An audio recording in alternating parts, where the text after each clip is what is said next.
Boss, pwede ba pagawa ng content? Paano mag-transfer ng hamster from OKX to another OKX account?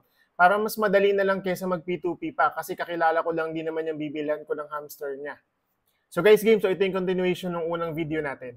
So yung una, sabi natin, paano ba mag-transfer ng hamster token into USDT? Yung ngayon naman guys, paano naman tayo mag-transfer ng hamster token to another account?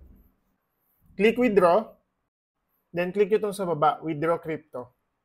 Hanapin nyo dito yung tokens, which is the hamster token. Click nyo lang yan.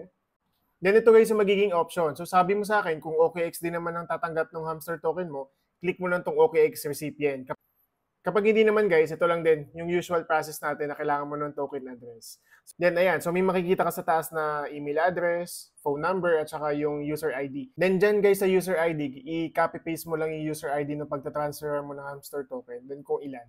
So guys, magkakaroon lang yun ng confirmation. Then right after nun, okay na yun. Wait lang kayo ng mga 1 to 5 minutes.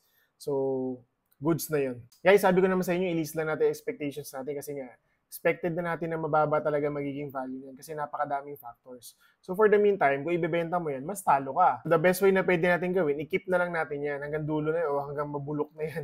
Huwag yun na muna ilabas. Kasi guys, for the meantime, hindi ko talaga siya suggested na ilabas natin kasi nga mababa talaga value.